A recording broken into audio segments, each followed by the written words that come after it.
what would you do like in Yeah. when you're kind of desperate to get training for the next year? Yeah, I get that feeling too. I think the biggest thing is to have enough variety so that you don't end up injured because it's definitely you get a lot of energy to train hard. But I think one thing I like to make sure is I don't do all my training running all at once. Maybe I'll switch off running and biking or some lifting in there, or just make sure I'm kind of using my full body instead of jumping in the deep end with one activity, just to make sure the body has some time to get used to each activity. So maybe that would mean running every other day or running every day, but keeping it a little shorter and then slowly increasing. But I think if you're really excited to train, the best thing to do is variety so that one part of the body doesn't get loaded. And what do you think about strength in this transition period? I'm a big fan of strength. I think that's a huge way, a good way for injury prevention. And strength is just great overall. Like, I think it makes you feel good, and it's a good way to make sure all the little muscles in your body are attended to. You're not, especially in skiing when we use the full body. I think if you're excited about strength, there's always a place for it. May usually I start with kind of just building a base. So there's not a ton of intensity. There's really no high end speed work in May for me. Just kind of focusing on easy volume and getting the motions back, and then usually incorporate one or maybe two L3 sessions into the week, and starting with a lower on time. So maybe like 20 or 30 minutes of L3 in the first week, and then building on that a little bit. I guess the big theme for me is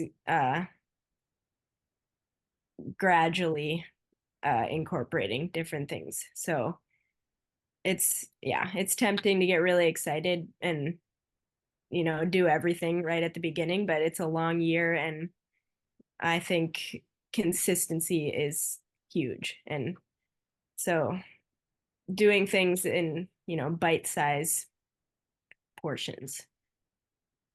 And so how much of roller skiing do you usually do in this 4 weeks? I think with roller skiing too, it's really important to make sure the elbows are feeling okay, and ease into it, because sometimes that can be a jarring, like going from nothing to banging your elbows on the pavement can be painful. So I like to ease into it. It also depends on the person.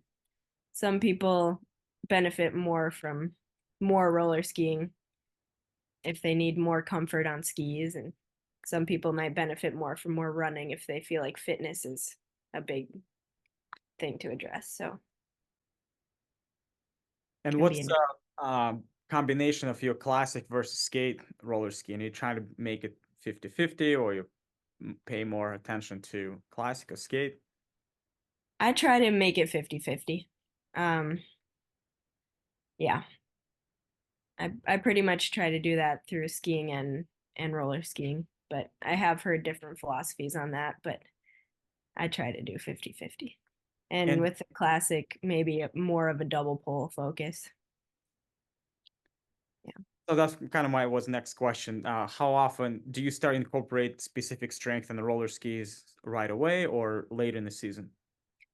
I probably would start more in June, July, because specific strength, I feel like, is one of those things that can really, it's awesome and super effective, but it can really hurt your elbows if you're like really grinding out some single stick or something. So I'd probably do that in June, July, when all the roller ski muscles are kind of uh used to firing. If that makes sense.